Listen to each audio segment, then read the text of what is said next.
Good morning. Today we will be starting with the circular queue and priority queue. Now, what is the difference between a circular queue and a priority queue? तो basically circular Q और जो normal Q है वो दोनों linear data structure होते हैं. ठीक है. ठीक है. दूसरी बात, जो ऑपरेशंस परफॉर्म्ड होते हैं सर्कुलर क्यू में, they are performed on the based of FIFO, first in first out, which is same as a normal queue. Difference केवल इतना होता है कि जो आपका क्यू होता है उसमें there is no circle. Okay, कहने का मतलब है उसमें कोई लूप बैक नहीं होता. जैसे कि सर्कुलर क्यू में क्या होता है, that the last position is connected back to the first position to make a circle, which is also known as ring buffer. ठीक है, उसका स्ट्रक्चर ऐसा होता है. जबकि जो हमने नॉर्मल क्यू पढ़ा था उसका स्ट्रक्चर क्या होता है, ऐसा कुछ होता है, राइट जिसमें फ्रंट होता है, रियर होता है all. But these two points are not, I mean front and rear are not connected to each other in a queue, but circular queue में ये कनेक्टेड होते हैं. ठीक है, जैसे कि ये वाला एग्जांपल अगर आप देखो, so this is the front pointer. ठीक है, एंड जो भी इंसर्शन होता है हमारा वो रियर एंड से होता है. ओके, एंड जो डिलीशन होता है वो फ्रंट एंड से होता है. तो एक पॉइंट होगा ऐसा जब फ्रंट और रियर दोनों एक ही पॉइंटर को पॉइंट कर, एक ही लोकेशन को पॉइंट कर रहे होंगे, फर्स्ट पोजीशन को. ठीक है, आई मीन फर्स्ट को नहीं, पहले इनिशियली वो -1 होंगे. ठीक है, जब आपको इंसर्शन करना होगा तो आप उन दोनों को 0 रखोगे. एंड जब आप एलिमेंट्स इंसर्ट करना स्टार्ट करोगे तो आप रियर से स्टार्ट करते हो, तो इसलिए रियर +1 होता जाएगा और रियर पहुंच जाएगा 4 पे और फ्रंट 0 पे ही रहेगा. हाँ, जब हम डिलीशन करेंगे तब हम फ्रंट को यहाँ से इंक्रीमेंट करना स्टार्ट करेंगे. ठीक है, पर ऐसा पॉइंट आएगा जब आपको इंसर्ट और करने हैं. मान लो आपको इधर पे 60 करना है, 70 करना है, ठीक है, 80 करना है.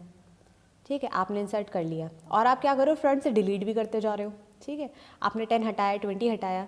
तो मान लो अगर 80 के बाद तुम रियर पॉइंटर अब इधर आ गया होगा, अब 80 के बाद तुम 90 इंसर्ट करना चाहते हो तो यहाँ पर 90 इंसर्ट हो जाएगा. वाई?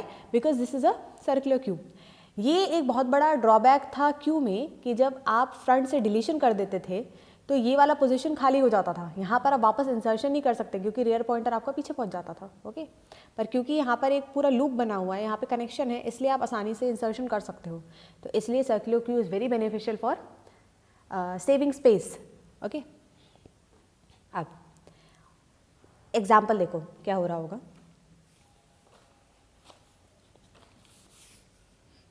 तो तुम्हें समझ में आ गया होगा कि in a normal queue we can insert any elements until the queue becomes full, but once the queue becomes full we can not insert the next element even if there is a space in the front of the queue. क्यों? क्योंकि यहाँ पर आपका rear pointer नहीं है, rear pointer तो पीछे है, राइट, और फ्रंट पॉइंटर इधर ही कहीं होगा. इंसर्शन हमेशा रियर पॉइंटर ही करता है. So this is the reason कि एक नॉर्मल क्यू में बहुत ज़्यादा वेस्टेज होती है स्पेस की. ओके, नाउ कमिंग फॉरवर्ड, जो inserting elements, the operation, what is the operation called for inserting elements in a queue, उसे हम NQ कहते हैं, right. And similarly if you want to delete elements from a queue उसको हम DQ कहते हैं. ठीक है, तो जैसे कि पहला है, अब हम सर्कुलर क्यू के बारे में के रिस्पेक्ट में देख रहे हैं. NQ14, NQ वैल्यू, राइट, जो फॉर्मेट होता है. तो आपको 14 को इंसर्ट करना है किसमें, सर्कुलर क्यू में. तो आपने 14 को यहाँ पे इंसर्ट कर दिया. ठीक है, इनिशियली फ्रंट और रियर दोनों के दोनों 0 पोजीशन को पॉइंट कर रहे होंगे. ठीक है, नेक्स्ट उसके बाद है NQ22. तो आप रियर +1 करोगे और उसके बाद 22 को इंसर्ट कर दोगे फर्स्ट पोजीशन पे. ठीक है, उसके बाद है NQ13. तो आप क्या करोगे, रियर +2 कर दोगे, राइट, एंड 13 को इंसर्ट कर दोगे सेकेंड पोजीशन पे. ठीक है, उसके बाद है NQ-6. तो अगेन आप रियर पॉइंटर को इंक्रीमेंट करोगे और अब की बार आपका -6 आ जाएगा 3 पर. ठीक है, अब अगर आपने DQ करा तो DQ कहाँ से होता है, फ्रंट से होता है. ठीक है, तो आप DQ करोगे. ठीक है, तो आप क्या करोगे, बस सिंपल इतना होता है कि फ्रंट पॉइंटर को आप इंक्रीमेंट कर दोगे. ठीक है, तो 0 से इंक्रीमेंट हो जाएगा 1 पर और आपका 0 पर जो एलिमेंट पड़ा हुआ था जो कि था 14 वो हो जाएगा डिलीट. ठीक है, आई होप इसमें कोई डाउट नहीं है. ओके, नाउ मूविंग फॉरवर्ड, हमें ऑपरेशंस देखने होंगे what are the operations in a circular queue? एक ऑपरेशन है which is known as front. What does front do? It gets the front item from the queue. ठीक है, तो मान लो front पर आपका 22 है एंड आपने फ्रंट ऑपरेशन चलाया, तो आपका जो आउटपुट आएगा वो क्या आ जाएगा? 22. ओके, सिमिलरली एक operation which is what is the next operation? It is rear. What does rear operation do? It gets the last item from the queue. ठीक है, तो अगर आपने यहाँ पर रियर ऑपरेशन चलाया तो you will get the last item present in the queue, जो कि हो जाएगा -6. Okay, next operation is enqueue value which is the same operation which we do in a normal queue. ठीक है, इसका मतलब क्या होता है? एन क्यू क्या करता है? New element will be inserted at what? At rear position. जो भी इंसर्शन होता है वो कहाँ होता है आपका? रियर पे होता है. ठीक है, and whatever deletion is done, it is done at the front end. So this thing, make sure you are clear with this. Okay, now what are the steps for inserting the element? कहने का मतलब है कि N Q operation कैसे काम करता होगा. पहला तो आप ये चेक करोगे कि क्या क्यू ऑलरेडी फुल है. ठीक है, अगर क्यू ऑलरेडी फुल है तो उसमें क्या होगा? उसमें इंसर्शन कैसे होगा? राइट, आपको कुछ खाली करना पड़ेगा स्पेस, तब जाके आप कोई नया एलिमेंट इंसर्ट कर पाओगे. ठीक है, तो आप वो चेक कैसे करोगे? Check whether queue is full और नॉट. आप चेक करोगे if rear is equals to size -1. ठीक है, जैसे कि मान लो आपका ये क्यू है. ठीक है, एंड इसका फ़िलहाल क्यू का जो साइज़ है वो कितना है आपका?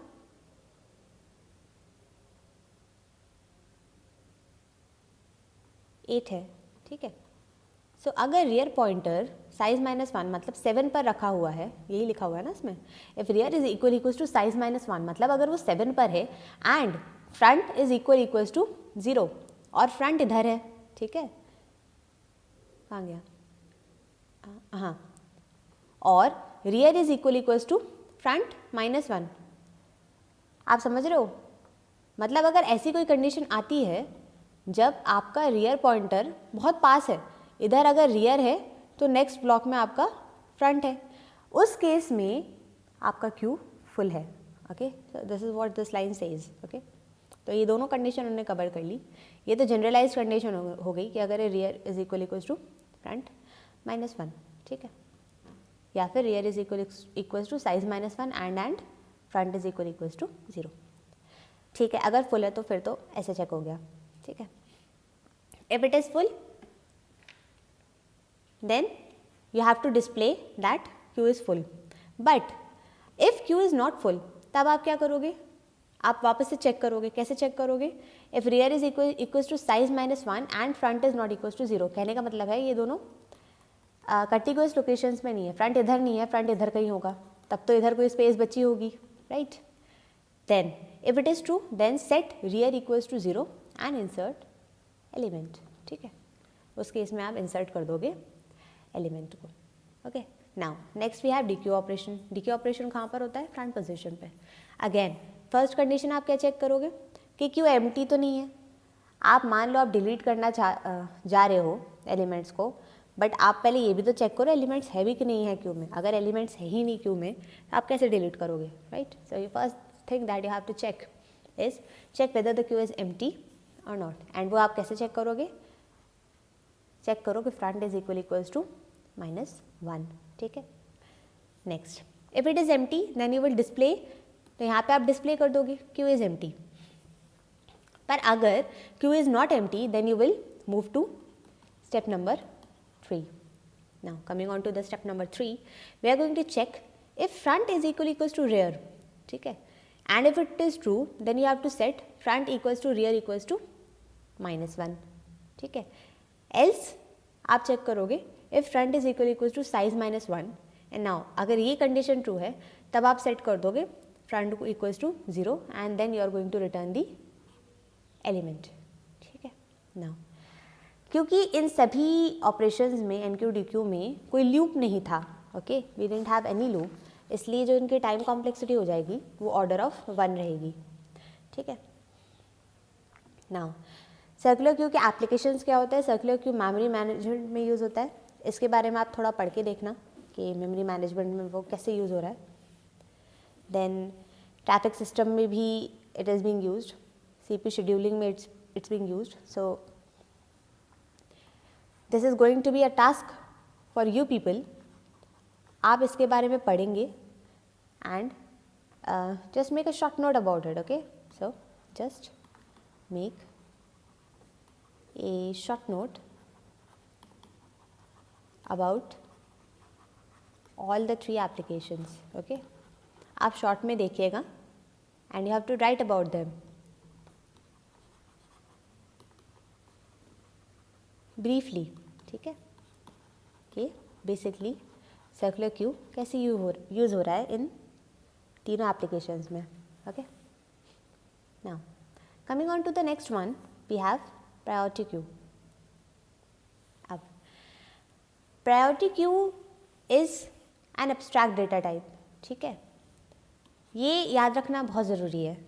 आप इसे डेटा स्ट्रक्चर नहीं बोल सकते, ये एक एब्स्ट्रैक्ट डेटा टाइप है. Okay, that operates similar to a normal queue except that each element has a certain priority.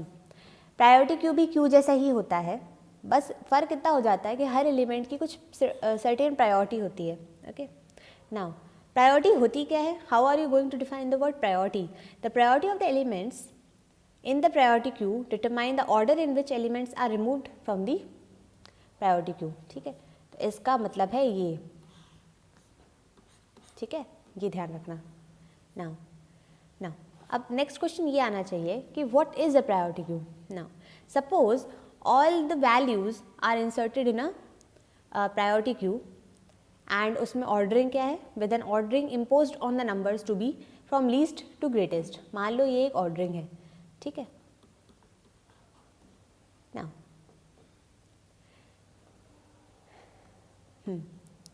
इसमें जो पोल ऑपरेशन होता है वो रिमूव करता है एलिमेंट को from priority queue which has the highest priority. ठीक है, सो अबाउट पोल ऑपरेशन आप लिख लेना, poll operation removes the element from priority queue which has the highest priority. ठीक है, एंड ऐड ऑपरेशन तो आप समझ रहे हो, ये ऐड करेगा एलिमेंट्स को. ठीक है, सो इनिशियली आपकी प्रायोरिटी क्यू ऐसी है. ठीक है, आपके पास नंबर्स हैं और हर नंबर के कुछ प्रायोरिटी है. ठीक है, नाउ नेक्स्ट ये लिखा गया है.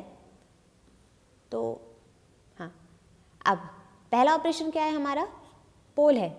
पोल का मतलब क्या होता है? You have to remove the element जिसकी हाईएस्ट प्रायोरिटी है. यहाँ पर हाईएस्ट प्रायोरिटी किसकी है? 1 की. ठीक है, तो हमने 1 को रिमूव करके रख दिया अलग. नेक्स्ट क्या है? ऐड. ऐड का मतलब है आप एलिमेंट को ऐड करोगे प्रायोरिटी क्यू में, तो आपने 2 का ऐड कर दिया. ठीक है, नेक्स्ट क्या है? पोल ऑपरेशन है. ठीक है, अब आप क्या करोगे? डिलीट करोगे उस एलिमेंट को जिसकी हाईएस्ट प्रायोरिटी है. तो कौन सा वो एलिमेंट है? वो है 2. नाउ नेक्स्ट ऑपरेशन क्या है? आपको ऐड करना है 4 को. आप 4 को ऐड करोगे. ठीक है, next operation is poll again. आप डिलीट करोगे जिसकी हाईएस्ट प्रायोरिटी है. तो वो कौन सा ऑपरेशन हो गया? आपका हो गया वो 3. तो आपने 3 को भी रिमूव कर दिया. ठीक है, नेक्स्ट क्या है? You have to add 5 and then you have to add 9. तो आपने 5 को ऐड कर दिया, आपने 9 को ऐड कर दिया.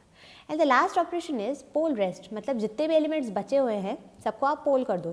तो आप प्रायोरिटी वाइज सारे एलिमेंट्स को डिलीट कर दोगे. ठीक है, तो प्रायोरिटी वाइज देखो 1 2 3 तो हो गए थे. अब क्या क्या बचे थे? 4 4. 2 4 है ना, तो आप डिलीट कर दोगे. ठीक है, 4 के बाद हमारे पास क्या है? We have 5, right. Then we have 8, okay, then we have 9, then we have 14 and then we have 22. So all the elements are deleted. ठीक है, अब इसमें what is the catch here? As humans हमें दिख रहा था कि हर नंबर की ऐसी ऐसी प्रायोरिटी है. ठीक है, इस पर क्योंकि प्रायोरिटी उस पर लिखा हुआ था. ठीक है, पर क्या कंप्यूटर विजुअली देख सकता है नंबर्स की प्रायोरिटी? नहीं. ठीक है, how will the computer know कि उसको कैसे इंसर्ट करने हैं एलिमेंट्स को या उसे कैसे डिलीट करने हैं elements from a priority queue. ठीक है, उसके लिए वी यूज़ हीप. ठीक है, तो कंप्यूटर इस चीज़ को कैसे करता है? हीप के through. Now what is a heap? A heap is a tree based data structure. Okay, a heap is a tree based data structure that satisfies the heap invariant property, or it is also known as heap property. Heap property है क्या? Heap invariant property ये है that if A is a parent node of B, then A is ordered with respect to B for all nodes A, B in the heap. ठीक है, जैसे कि we have two types of heap. एक होता है max heap, एक होता है min heap. ठीक है, ये दोनों ही बाइनरी हीप कहलाते हैं. ये दोनों बाइनरी हीप क्यों कहलाते हैं? क्योंकि हर नोड के एट मोस्ट 2 चिल्ड्रन हैं. ठीक है, जैसे इसके 2 चिल्ड्रन हैं, इसके 2 चिल्ड्रन हैं, इसका 1 है तो एक और हो सकता है. ठीक है, तो इसलिए ये बाइनरी हीप है. अब हीप हमारे पास 2 टाइप के होते हैं. We have max heap and we have min heap. Max heap में जो रूट की प्रायोरिटी होती है वो हाईएस्ट होती है. ठीक है,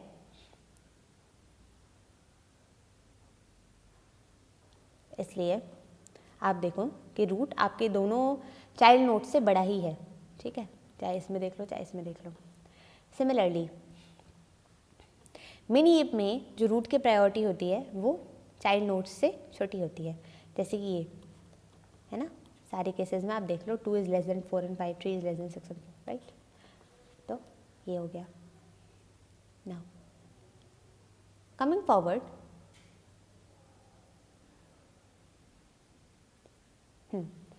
एप्लीकेशंस क्या है? When and where is a priority queue used?